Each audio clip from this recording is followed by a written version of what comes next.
Hello everyone, my name is Mark and this is Mark's Coding Projects. On this channel I will be sharing with you guys the program projects that I'm working on in the hope that you guys can learn a few things, maybe try some things out yourself, and hopefully you'll all enjoy yourselves. So, I've been doing some tinkering. I've already been recording for like half an hour and I've had to delete everything because I kind of went off on a bit of a tangent. So in this video I was planning on explaining some of the logic that we're going to be using with this list. So now that the list has been created, the list of connections, we need to work out how we're going to set up our data transfers. So when a client sends the board to the server, we're going to need to access our list in order to transfer that data to the client's opponent. You'll notice that the connections object is no longer at the bottom of the screen. All the code for that has been deleted. I had a bit of a panic because some of the things that I was trying to do weren't really possible, so I needed to reorganize the code. So what I've done, I've moved the connected and the element number attributes to the connection container class itself. And I've moved the getters and setters. So all of this logic is the same. The only difference is that the list is now a connection container list, not a server connection list. So the server connection object, it stored the connected boolean and it stored the element number, but it also stored the connection container object. So it stored an instance of this class. With this new setup, these attributes are stored within the connection container and we just store this object on its own. The reason for doing that is because I don't think it would work with the connection container not knowing who it was connected to, essentially. So I think the connection container needs to have that information available to it, and that's why it's being stored in here rather than being stored in a separate object in this server class. All of the logic of the save connections method is the same. So get connected, get element number, they're all exactly the same. They are just sat in here. One thing I was gonna say, yeah, I moved the. Oh wow, what have I just done? Please don't do that again. There we go. I moved the thread execution to this save connection method. Since we're no longer creating a connection container object in the main method, the connection container objects are being created in the server connection, save connection method. We couldn't have the thread starting from here. We had to move the thread starting point to where we created these objects. So this save connection method creates the connection containers. It saves them to the list, it saves the connection, but then it also runs the connection container objects in a new thread. So that is all fine and dandy. So what we're going to be doing from this point is we're going to be setting up the input point. That is going to be done in the connection container class. So we already have that here. We have our input method. So it's pretty much identical to the main class in that it uses the buffered reader and the input stream. I think I did a tutorial on this a while ago. And it saves the board to a variable. So we have this method here. When this method is triggered, we're then going to want to access a method within our server class that is then going to transfer this data to our opponent, essentially. So how are we going to do that? That's a great question. So we need to build a method on here on the server side, and we're going to call it what we're going to call it data transfer.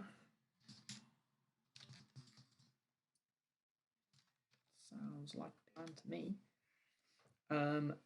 Do we need any inputs? Sorry, any parameters? I think we do. So this input returns a 2D integer array. So I think we're going to want that as a parameter. Call it board. And then what else do we want? I think. Are you actually kidding me? Literally, it's raining and the ice cream truck is parked outside my house as I'm trying to record. Dude, could you... Not allowed to swear on YouTube. I hope he crashes. No, I'm joking. I don't hope he crashes. That's a lie. Okay. I also think we're going to want to do a... We're going to want to pass a connection container object. I swear down. I'm going to get angry. Cool. Okay, so we're going to pass the board and we're going to pass the connection container object to our data transfer method. So in practice, what that means is if we do transfer, we're going to pass our input as our 2D array, and we're going to pass this, and that means this instance of the connection container. I spelt it wrong, and we probably don't have an object, so I'm going to need to build that as well.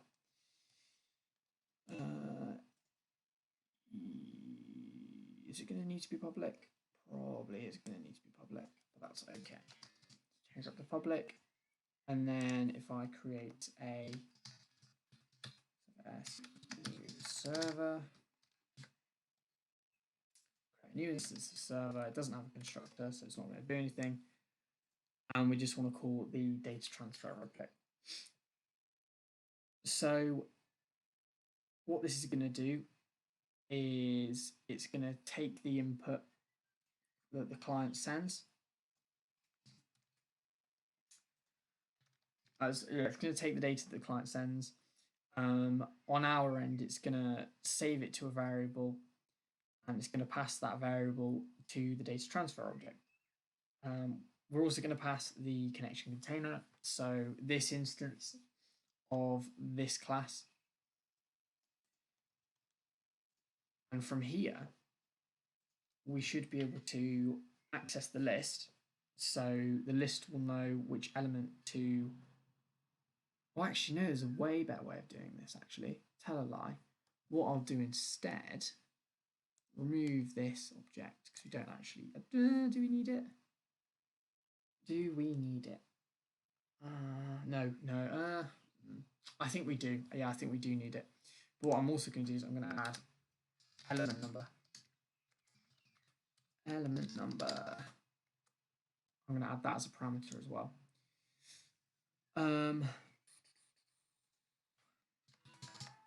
Oh my god, that ice cream van, I swear down.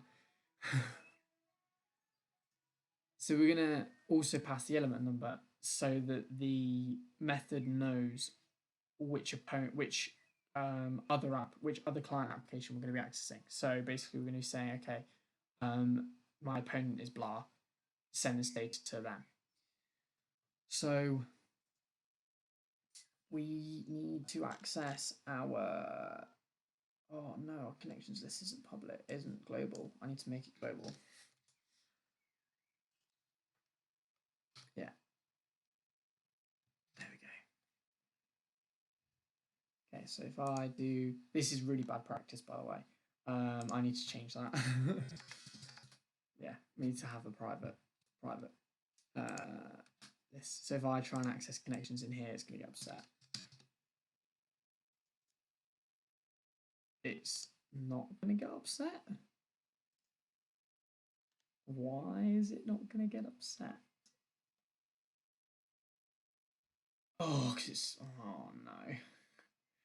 Sick. Needs to be static. Fine. Whatever. Yeah. Do you know what? I don't care. We'll do it like that. Okay, so we're going to do connections.get. element number.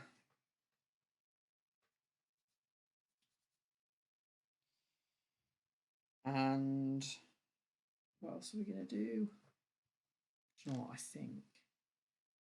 don't think I like having this as static. See, is there a way of changing that? Just thought I think the static thing might be an issue.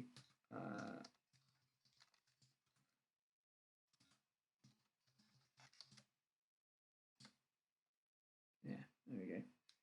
And then get rid of you. Why are you getting upset? Connections may not have been initialized.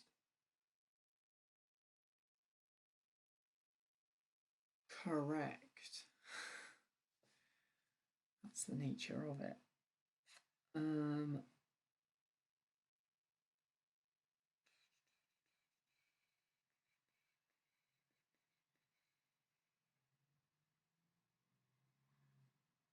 Okay, stuff it. Let's leave it as it is for now.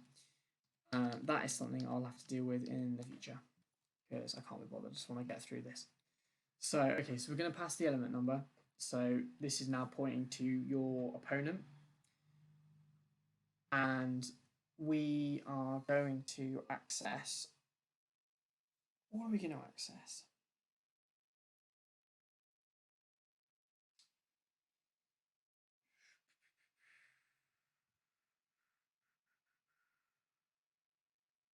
Okay. So first of all,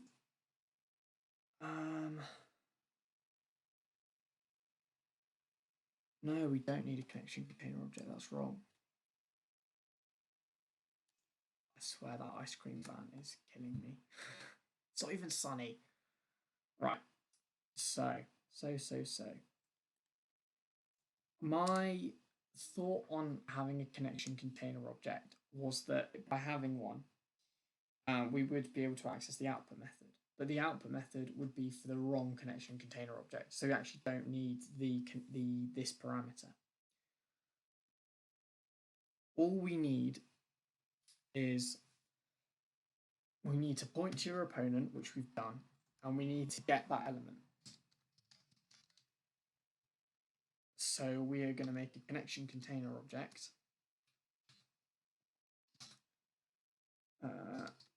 Connections. No, why have you done? Oh God, why have you done that? There we go. Call it C container. Boom. Great. So we're pointing now to your opponent, and all we're going to do is we are going to access the output method, and we're going to pass it the board. If I can spell container right. There we go. Why are you upset? Oh, it's private. Okay, we won't let it be private then. It's fine. There you go. Sick. Now, what? Oh, God. Fine. Use a try catch as well. Because presumably it throws an exception. Yeah, I'll throw an IO exception. Exception B. If I can spell, can't spell. How do you spell exception? Yeah, no, maybe. Cool. And then if I do e.print stack trace, it'll tell me what the error is. That's a neat little debugging tool. Instead of putting in a print line, we can do print stack trace. So it'll spit out a bunch of errors. Okay, so this is now set up so that it points to your opponent and it passes the board to your opponent. And so hopefully, happy days, this will work. I dare say this could be a fully working solution, but we'll have to see. I'll switch over and I'll test it now. hopefully this will work, and if it doesn't, then we're going to have a great video next time where we try and debug what the problem is. Okay, so the server's up, server hasn't crashed, fantastic. If we then run our main class, boom, main class, they're connected, fantastic, you're waiting for input, great. And then if I test multiple connections, we've got 2. So what happens? Oh, this is really nerve-wracking. What happens if I do this? So I pass a board. It doesn't register here. Doesn't register there. Cool. I think that's because we haven't configured the clients correctly. So in the next video, we will be configuring the clients. So you'll notice that both clients immediately were going first, and obviously that's a problem.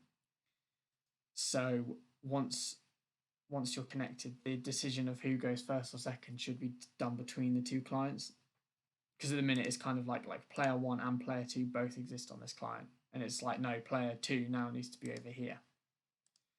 So the clients need to be configured so that they operate sort of in relation to each other rather than just running 2 games within themselves. And then at that point we'll be able to test the server configuration. I feel like we've made some good progress today. Been a bit of a disaster. Sorry about the ice cream truck.